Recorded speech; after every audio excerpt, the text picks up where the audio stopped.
Rutgers basketball now on the board with the 2025 recruiting class, landing three-star big man Javante Ware on Monday from North Carolina. Previously played at South Kent Prep in Connecticut. Rutgers has a relationship there. Smoke Williamson, recruit. Ware visited in September, also took an official to Wake Forest. Basically the top two that he ultimately decided on.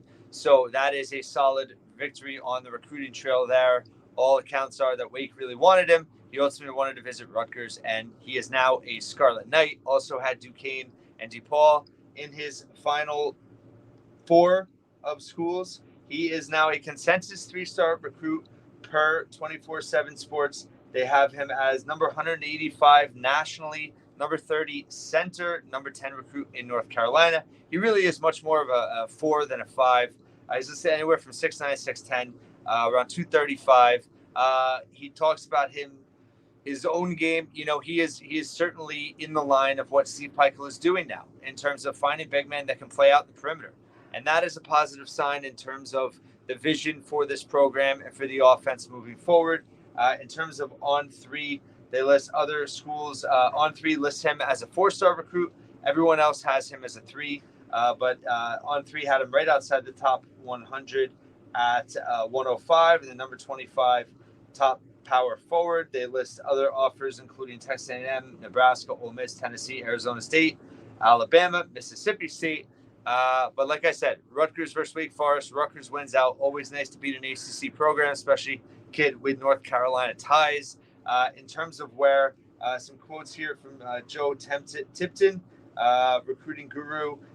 In terms of talking about what Ware said to choosing Rutgers, because Rutgers, quote, because Rutgers felt like home. It's also close to home. They treated me and my family like I was a priority. What I like about Coach Pikiell and the staff is they keep it real. Treated me and my family like we're already family. Describes his game as being a versatile point forward, pretty much do everything on the floor, guard multiple positions. Ding, ding, ding, ding, ding. Those are the magic buzzwords for Steve Pikiell and this Rutgers program when you can defend multiple positions. In terms of Ware's game, it's important to note, I think, that he did go through multiple injuries in his high school career. That's why you heard a lot of big names that offered but weren't kind of in the running down the stretch. So I think there's a potential here that Rutgers is going to get maybe a later developing big. Obviously, we know high school bigs take a little while to develop at the college level, but I think Ware has some upside here in terms of his overall skill set, his profile, but also the fact that, he missed some development time in high school. He also plays on the Puma AAU circuit, the newly formed. So, he's not on the EYBL, not as high profile. So ultimately, I think this could be a player that down the line really develops for Rutgers. You have Lethan Somerville, who is, a traditional stretch 5, where, like I said, is much more of a 4. But when you have guys like Grant, Dortch, and Somerville in the program, Ware kind of fits that mold. So Steve Pikiell certainly likes the type and is stocking up. And I think it's going to give Ware time to develop. And you got to imagine that assistant coach Jay Young loves his just profile in terms of what he can do. And then getting into specifics in terms of Phenom Hoop Report, very good recruiting site. They just wrote last week, Patrick O'Brien, on September 17th, they saw him play in the fall league down in North Carolina. They've been high on him for years. Talked about back in 2021. They wrote about him as a must-see player in the class of 25 with the size, physical play, hands, ability to be assertive on the boards. And then just in terms of watching him last week, quote unquote, he's faced some up and down with injuries in his career. It seems like those are behind him. Ware's ready to shine in a big way. Gave us a glimpse of that this past weekend at the Phenom Hoop State Fall League as he proved why many schools are recruiting him and why he's a top 10 player in the class of North Carolina. Quote, Ware has always been a physically demanding prospect with his size and frame. He's got a natural feel around the basket, finishes through contact, bully opponents in the paint, has excellent hands on the glass, but you can see he's been putting in the work, adding more to his game, making him harder to guard.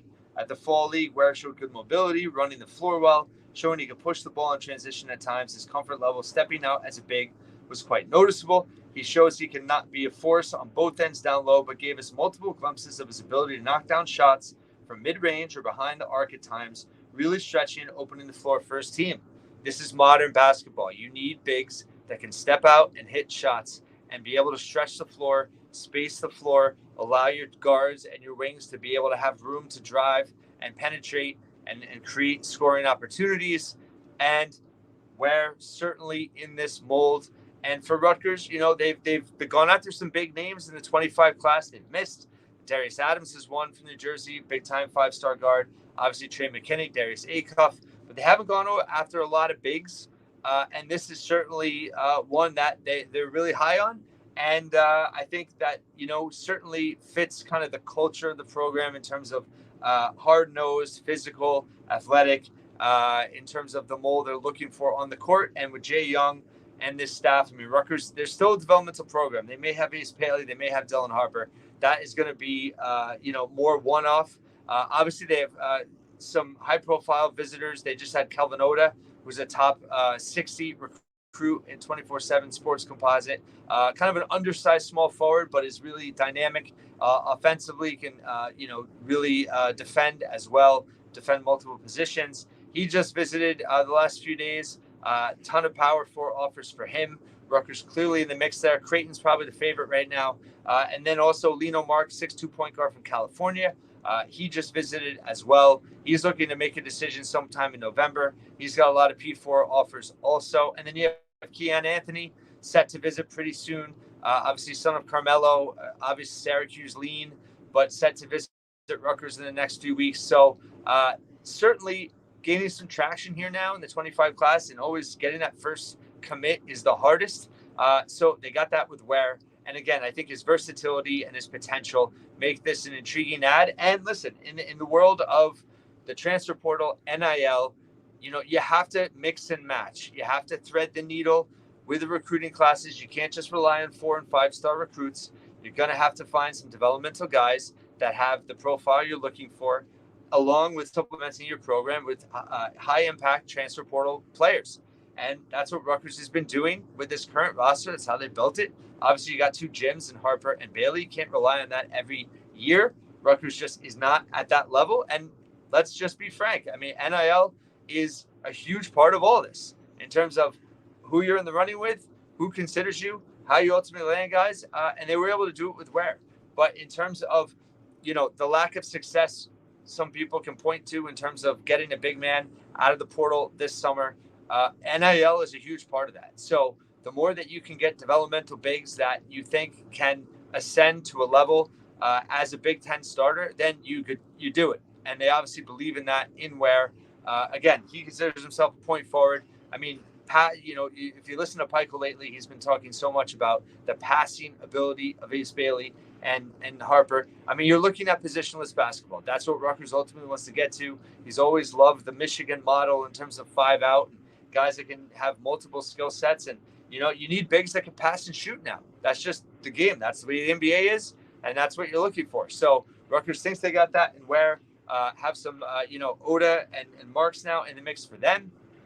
You also have Keon Anthony set to visit. But this program, I think there's going to be a little wait and see in 25 class as well. See how they get off to a start. Obviously, players want to see how Bailey and Harper look on the court for Rutgers with this coaching staff. I think that's a watermark you're going to have to pass for sure. So I think, this is this type of unusual cycle where you can see, and, it's always kind of 2 years behind. Rutgers had a down year last year. So 25, it's been a little bit of a slow start. You get off to a really good start, have a great year with Bailey and Harper. I think it's really going to benefit 2026 class. Latrell Almond is a 4-star kid that's already set to visit Rutgers soon. They're starting to make some headway there in that class with some other potential visitors. So I think that, this is a class that you might see them fill later than normal. And again, you have that transfer portal option. But overall, Rutgers basketball landing Javante Ware, high 3-star, top 200 recruit, 4-star per on 3, and chose Rutgers over Wake Forest. And again, I think it just shows the long-term vision of the program in terms of what they want to do on the offensive end. He's not a rim defender, but in terms of his versatility, his athleticism, his ability to be physical, he's going to fit into the Rutgers defensive plan. And, Steve Pikiell loves having chess pieces he can scheme with. And I think Ware fits that mold. So overall, good ad for Rutgers basketball. Getting on the board in the 25 recruiting class. More to come here. It's going to be a big basketball week here at the Scarlet Faithful Rutgers Media Day. for men's basketball coming up here. Plenty of player interviews and Steve Pikiell's press conference and all that. So check out for that, as well as plenty of preview coverage with Rutgers, Washington on Friday. You can see my big picture episode that's out, week 4, week 5, recap and preview for the Big Ten, in addition to my rapid reaction.